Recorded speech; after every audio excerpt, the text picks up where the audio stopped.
आज प्रिया के कॉलेज का पहला दिन था। आंखों में ढेर सारे सपने लिए, मन में अजीब सी हलचल और बेचैनी लिए प्रिया अपने कॉलेज के लिए निकल गई। उसके मन में बहुत ज़्यादा उत्साह था, क्योंकि आज पहली बार वो अपने कॉलेज जा रही थी। न सिर्फ पहली बार कॉलेज जा रही थी, बल्कि वह कॉलेज के बहाने ही वह पहली बार अपने शहर से बाहर। और फिर कॉलेज में पहला दिन हर किसी के लिए सामान्य नहीं होता। सभी को थोड़ी सी घबराहट, थोड़ा सा डर होता ही है, क्योंकि कहीं ना कहीं प्रिया ने भी सुना था कि जिस कॉलेज में उसका एडमिशन हुआ है, उस कॉलेज में भी कुछ आवारा लड़के रहते हैं, जिनके ग्रुप में कुछ लड़कियां भी शामिल हैं, और वो लोग मिलकर फ्रेशर बच्चों को परेशान करते हैं। उन्हें नए नए तरीके से कोई ना कोई टास्क देते हैं, और टास्क नहीं कर पाते तो उन्हें पनिशमेंट देते हैं। तो बस यही सब सोचकर प्रिया के मन में खुशी से कई गुना ज़्यादा डर था, घबराहट थी कि पता नहीं कॉलेज के जाने के बाद उसका सामना कैसे लोगों से होने वाला। अनजान शहर, अनजान जगह है, और अनजान लोगों के बीच पहला दिन बहुत कुछ अजीब लग रहा था। और आखिरकार मन में इतनी सारे भावनाएं, इतने सारी हलचल और उथल पुथल लिए प्रिया कॉलेज के अंदर दाखिल हुई। कॉलेज में जैसे ही वह अंदर जाने लगी तो उसे सब कुछ ठीक ही लगा, क्योंकि कॉलेज के गेट पर ही गार्ड खड़ा हुआ था और वहां किसी ने उसे कुछ नहीं कहा। प्रिया शुरू शुरू में थोड़ा डरी हुई अंदर आई, लेकिन जब उसने देखा यहाँ पर तो कोई सीनियर नहीं है जो उन जूनियरों की रैगिंग कर सके, तो वह बड़े ही शान से अंदर जाने लगी। जैसे ही वह अंदर जाने लगी कि तभी उसकी लेफ्ट हैंड साइड की तरफ से एक कड़क आवाज में किसी ने कहा, "ओ हीरोइन, इतना मटकते हुए अंदर कहाँ भागी चली जा रही है? पहले इधर तो आ जा, यहाँ आकर रैंप वॉक करके दिखा।" और ये आवाज एक लड़की की थी। जैसे ही प्रिया ने आवाज सुनी, तुरंत ही आवाज की तरफ मुड़कर देखा, जहां एक दो बाइक खड़ी हुई थी, और उन बाइक के ऊपर तीन चार लड़के और दो तीन लड़कियां बैठे हुए थे। इस ग्रुप को देखकर प्रिया के मन में घबराहट आ गई। एकदम से उसे सारी बातें याद आ गई। उसे लगा कि आज तो वह बुरी फंसी, लेकिन फिर भी नजरें चुराते हुए उसने कदम बढ़ाने की कोशिश की। तभी इस बार किसी लड़के की आवाज उसके कानों में पड़ी, जिसने कहा, "एक बार में तुम्हें समझ नहीं आता? तुम जानती भी हो हमारे ग्रुप के किसी मेंबर की बात ना सुनने का नतीजा क्या हो सकता है। जब तुम्हें बुलाया जाए तो एक आवाज में चली आओ, वरना..." उस आवाज पर प्रिया धीमे कदमों से उन बच्चों की ओर बढ़ने लगी। और जैसे ही वह वहां पहुंची तो उसने देखा कि एक लड़का दूसरी तरफ चेहरा करके बैठा हुआ है, जिसने टी शर्ट के ऊपर लेदर की जैकेट डाली हुई है, सेम कलर की जींस और चश्मा लगाकर पूरे टसन में बैठा हुआ आवारों बच्चों की तरह सिगरेट फूंक रहा था। जैसे ही प्रिया उनकी तरफ बढ़ी तो उन ग्रुप में से एक लड़की बोली, "अरे यार, ये तो बड़ी बहन जी टाइप लग रही है। अब इसे हम क्या ही करने के लिए कहें? मुझे तो लगता नहीं कि ये कुछ कर पाएगी। अब तुम लोग बताओ कि क्या करना है? इसे डांस करवाएं या गाना गवाएं?" इतना कहकर वह हंसने लगे। तो दूसरी लड़की बोली, "अरे नहीं यार, ये तो बहुत बोरिंग हो जाएगा, कुछ इंटरेस्टिंग सा करवाते हैं।" तभी उसमें से एक लड़के ने कहा, "क्यों ना इसे डेयर दिया जाए। अब जो भी लड़का गेट के अंदर आएगा, ये जाकर गाल पर किस करेगी, चाहे वो कोई भी हो।" ये सुनकर प्रिया सुन सी खड़ी हो गई। ग्रुप के सभी लोग हंसने लगे, और प्रिया की और देख देख कर वो लोग और ज्यादा हंस रहे थे। उन सब लोगों को अपने ऊपर हंसता हुआ देखकर प्रिया थोड़ी सी असहज हो गई।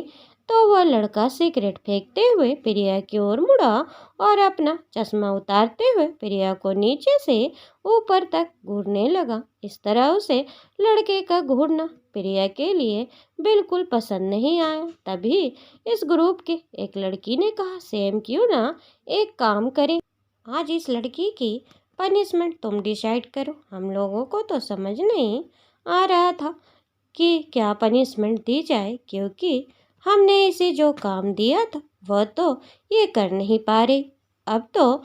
अब इसे क्या करने के लिए दिया जाए। तब वो लड़का प्रिया के आंखों में घूरता हुआ एक एक कदम करके उसकी ओर बढ़ने लगा।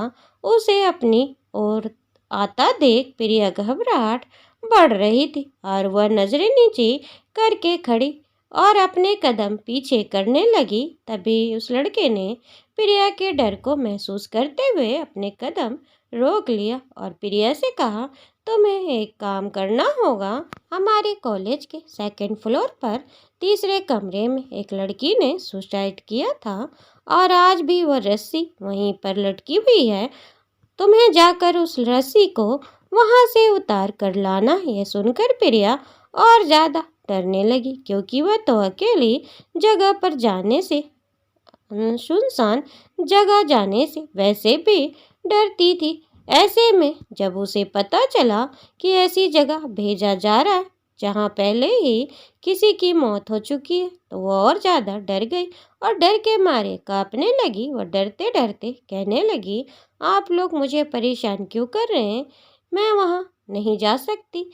अगर आप लोगों ने मुझे जाने नहीं दिया तो मैं प्रिंसिपल से आपकी शिकायत कर दूंगी। प्रिया की ये बात सुनकर वो मुस्कुराता हुआ सैम बोला, ओ माय गॉड, प्रिंसिपल से शिकायत करोगी? चलो तुम्हारे मन की बात भी पूरी कर देते हैं। एक काम करता हूँ, मैं खुद ही प्रिंसिपल को कॉल कर देता हूँ, तुम प्रिंसिपल को बता देना, ठीक है?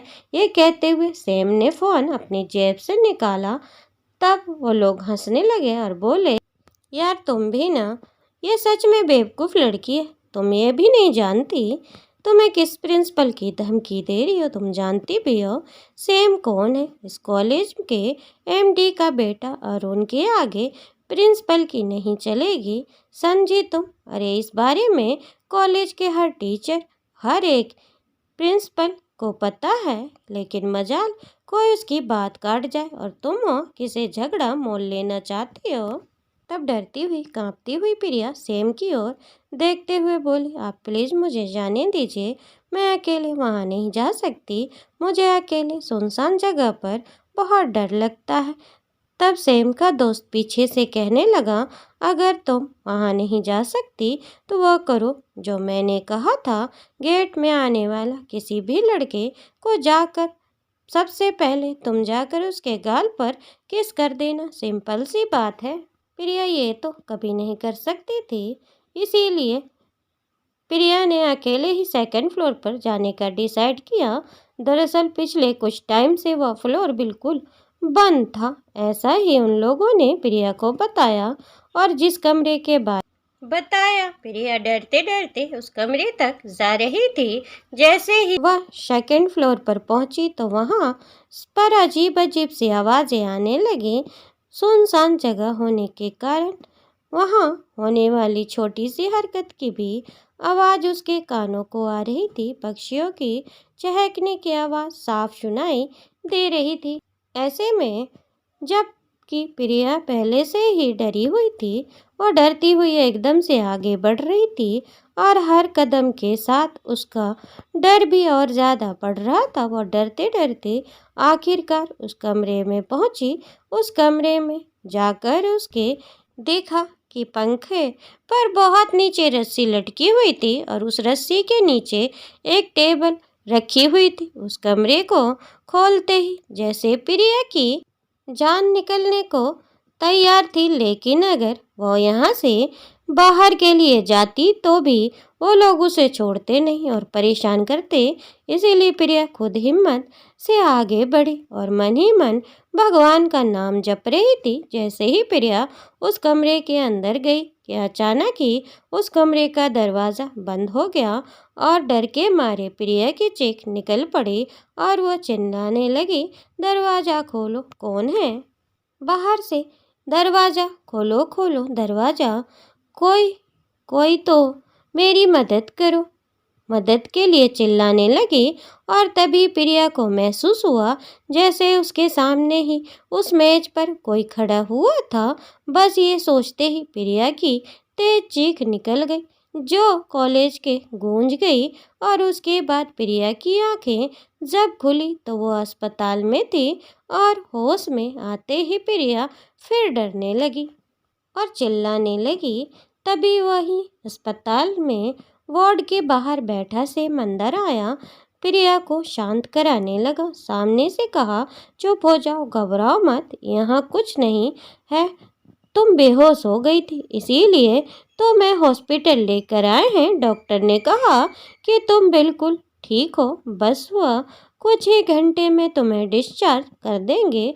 बस डर की वजह से तुम बेहोश हो गई थी। सेम को अपने सामने देखकर गुस्से में प्रिया अपना आपा खो बैठी और अपने बेड से उठकर तेज कदमों से सेम के पास आई और उसे चिल्लाते हुए बोली, तुम अपने आप को समझते क्या हो? अमीर बाप की औलाद हो तो क्या कुछ भी करोगे? तुम लोगों ने मुझे वहाँ भेजने से पहले एक बार भी नहीं सोचा। तुम जानते भी हो कि वहाँ क्या क्या हुआ है मेरे साथ। अगर मुझे वहाँ कुछ हो जाता इसके जिम्मेदार कौन लेता?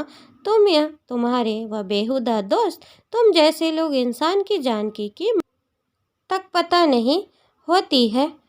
तुम लोग क्या जानो, तुम्हें तो बस थोड़ी सी देर के लिए खुश होने के लिए, मज़े करने के लिए ना कोई चाहिए। और आज तुम्हारी इसी मज़े के चक्कर में मेरी जान चली जाती तो क्या करते तुम? प्रिया को इतना उत्तेजित देखकर सेम उसके कंधे पर हाथ रखा और कहा, काम डाउन प्रिया, तुम खामखा परेशान हो रही हो।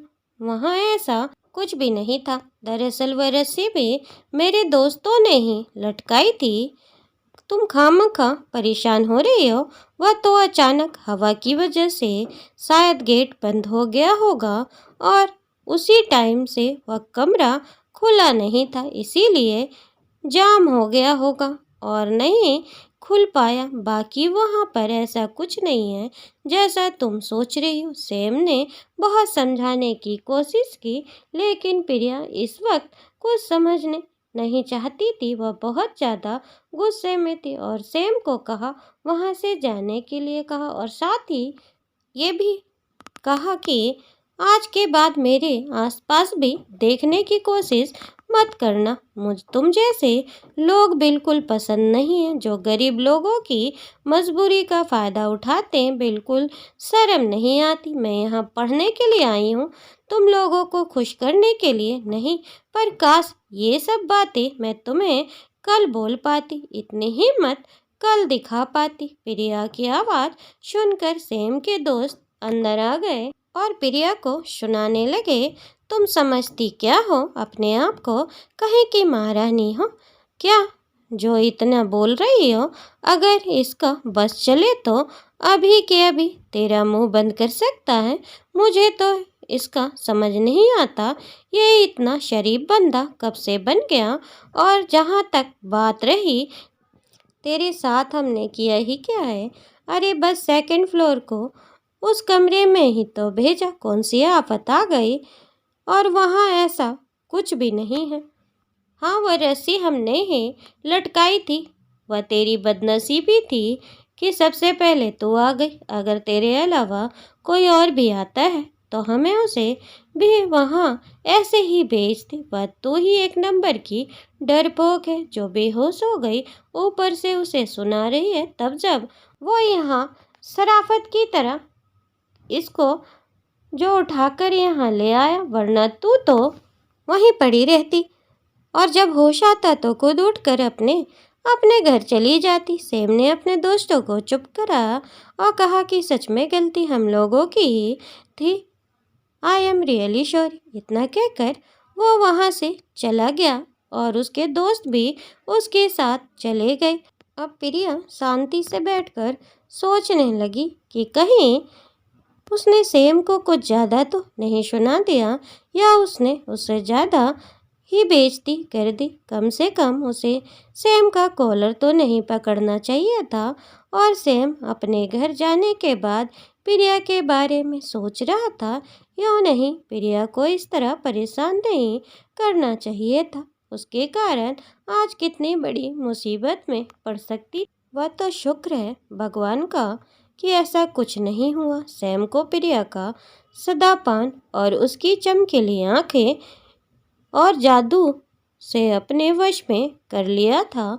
जैसे ही वह सैम से इस हादसे के बाद खुद को बदलने का सोचा और अपने दोस्तों को भी कहा कि वह ये सब ना किया करें। इधर अब प्रिया भी अपने कॉलेज जाने लगी थी। कुछ दिन बाद प्रिया को सैम अपने सामने दिखाई दिया, लेकिन जैसे ही सामने उसे दिखा वो प्रिया की तरफ अपनी पीठ फेर कर खड़ा हो गया और वहां से जाने लगा कि तभी प्रिया ने पीछे से आवाज़ देकर उसे रोका और कहा कि उस दिन मैं आपसे थोड़ा ज़्यादा ही रिएक्ट कर दिया था। मुझे इतना ओवर रिएक्ट नहीं करना चाहिए था। I am sorry. प्रिया की बात सुनकर उसे कहा कि नहीं नहीं, आप क्यों सॉरी कह रही हैं? गलती तो मेरी थी और मेरे दोस्तों की थी। हम आपके साथ ऐसा मजाक करना ही नहीं चाहिए था। I am sorry. तो प्रिया ने मुस्कुराते हुए कहा इट्स ओके, लेकिन फिर मुझे आप लोगों के साथ ऐसा बर्ताव नहीं करना चाहिए था, स्पेशली आपके साथ। प्रिया की ये बात सुनकर मुस्कुराते हुए सैम ने भी कहा इट्स ओके, कभी कभी हो जाता है। फिर दोनों ही एक दूसरे की ओर मुस्कुराते हुए अपने अपने रास्ते चले गए। धीरे धीरे सैम प्रिया को पसंद करने लगा था। प्रिया भी सैम को अच्छा लगने लगा था, क्योंकि उसे कॉलेज के कई लोगों से बात की और कॉलेज के हर इंसान सैम को जानता था। सबको यही मानना था कि वह कभी कभी मस्ती मजाक में लोगों को परेशान करता है, लेकिन वह कभी भी लड़कियों की बेइज्जती नहीं करने देता। तब प्रिया ने ही उसके एक दोस्त के बारे में कहा कि उसने मुझे किस करने के लिए टास्क दिया था। जब प्रिया का जवाब में सब ने यही कहा कि अगर तुम कह भी देती तब भी सेम तुम्हें वह कभी भी नहीं करने देता, क्योंकि वो लड़कियों की इज्जत करना बहुत अच्छे से जानता है। और इन सब बातों से कहीं ना कहीं प्रिया के मन भी सेम के लिए एक अपनापन आने लगा था।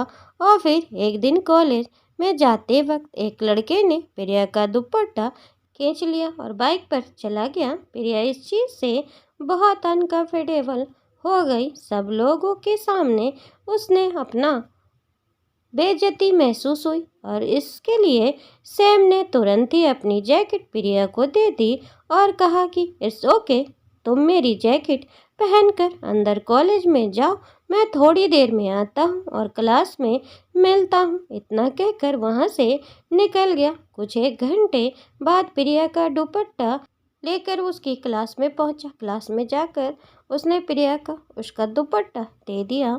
प्रिया, कैसे तुम पहन कर रख लो, जब आओगी तब लेते आना। दुपट्टा लेकर जाने लगा तो प्रिया ने देखा उसके हाथ में खून निकल रहा है। ये देखकर प्रिया थोड़ी परेशान हो गई और उसके पीछे पीछे आई। प्रिया ने देखा सेम अपने दोस्त के साथ बैठा हुआ और वो लोग उसकी चोट को लेकर उसे बातें सुना रहे थे। क्या ज़रूरत थी तुझे उस लड़की के पीछे उन गुंडों के मुंह लगने की? और उनकी तो आदत है आए दिन किसी न किसी का दुपट्टा छीनते रहते हैं। तो क्या हर लड़की के लिए उनसे लड़ने जाएगा? तब सेम ने कहा हर लड़की का तो पता नहीं, लेकिन जब जब प्रिया की बात होगी, हाँ मैं उसके लिए ज़रूर लड़ने जाऊंगा। प्रिया ये बात सुन रही थी। अंदर ही अंदर उसे बहुत खुशी हुई। तभी उसके एक दोस्त पूछने लगे अच्छा, और ऐसा क्यों? तो उस कल की आई लड़की के लिए आए दिन ऐसे ही चोट खाते रहोगे क्या? तब सब हंसते हुए सेम से कहा अरे यार, उसके लिए तो मैं मरने को तैयार हूँ और तुम चोट खाने की बात करती हो। ये बात सेम ने बहुत ही शायराना अंदाज में कही थी, जिसे सुनकर उसके दोस्त मुस्कुराते हुए उसे चिढ़ाने लगे। हमारा यार आशिक में पड़ गया है क्यों? सही कहा ना? फिर सब लोग उस प्रिया का नाम लेकर छेड़ने लगे और कहीं ना कहीं प्रिया को ये सब बहुत अच्छा लग रहा था और उसका जैकेट को देखकर उसे ऐसी बातें करने लगी जैसे सैम उसके सामने खड़ा। जब उसने सोचा कि क्यों ना अगले दिन जाकर सैम से कुछ बातें करे और उसने अगले दिन कॉलेज जाकर सैम की जैकेट वापस देते हुए कहा, थैंक यू सो मच, कल आपने मेरे लिए जो कुछ भी किया है उसे कभी नहीं भूलूंगी। वैसे मैं तो आपकी दोस्त भी नहीं हूँ, फिर भी आपने मेरे लिए इतना सब कुछ किया क्यों? और ऐसा लगा जैसे दुनिया का सबसे कठिन सवाल उससे पूछ लिया गया हो। और सैम इधर उधर देखता रहा और सोचता रहा क्या बोलूं कि तभी प्रिया ने कहा, कैसे हो यार, तुम इतनी सी बात समझ नहीं आ रही? वैसे तुम जाकर गुंडों से लड़ाई कर सकते हो, मेरे लिए अपने दोस्तों के सामने बहस करते हो, मेरे लिए अपना खून बहा सकते हो, मुझे बेहोश देखकर खुद घबरा जाते हो, लेकिन मुझे नहीं कह सकते। ये सब क्यों करते हो प्रिया?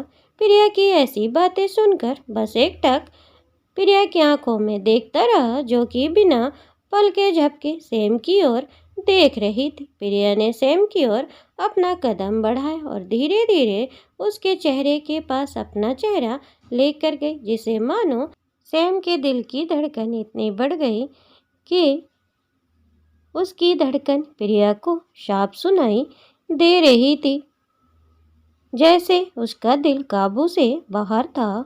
सैम ने खुद को संभालने की बहुत कोशिश की, लेकिन वह प्रिया को इतना अपने पास आकर खुद ही बेकाबू हुए जा रहा था।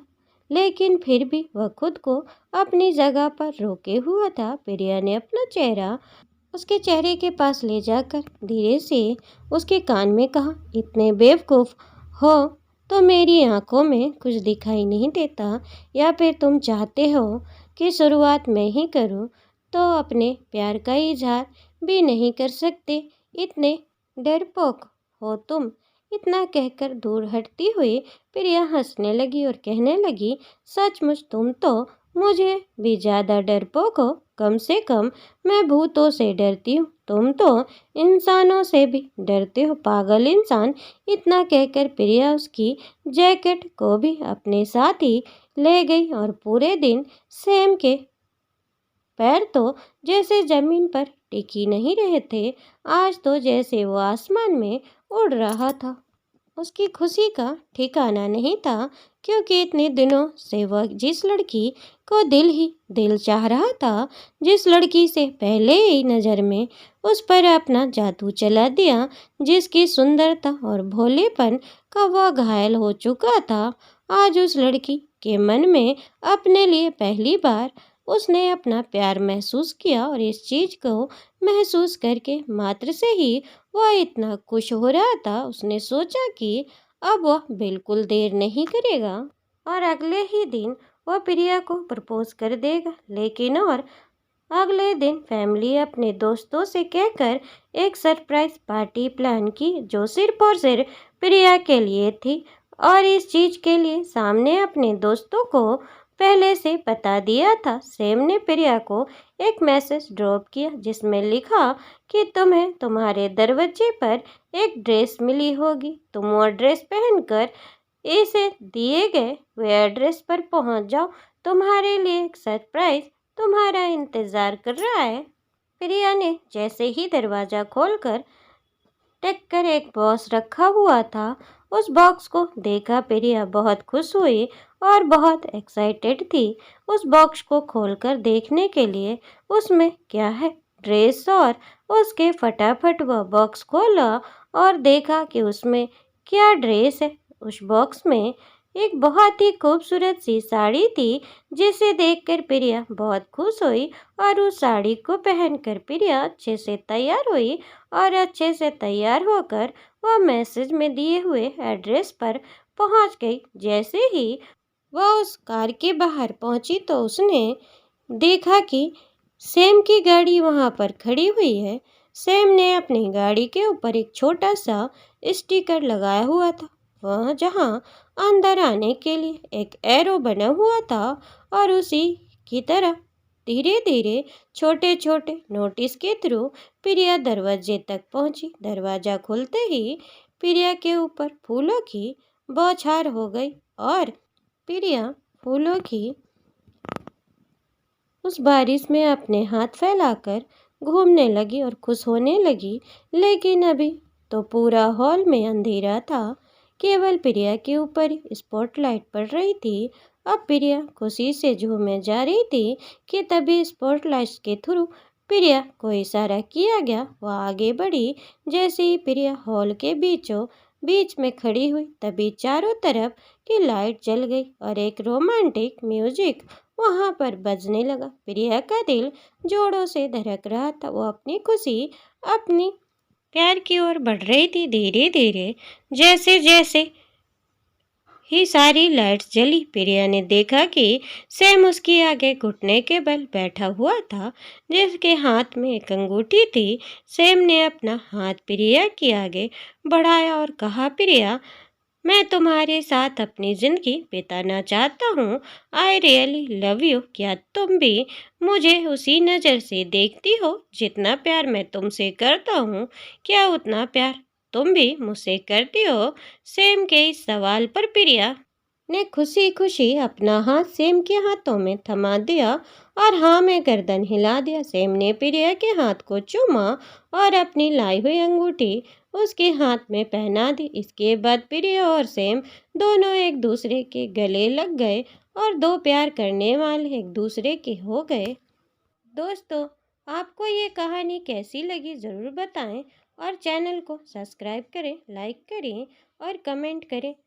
फिर मिलेंगे एक नई कहानी के साथ। तब तक पढ़ते रहें ऐसे ही रोचक कहानियाँ सिर्फ मेरे यूट्यूब चैनल पर।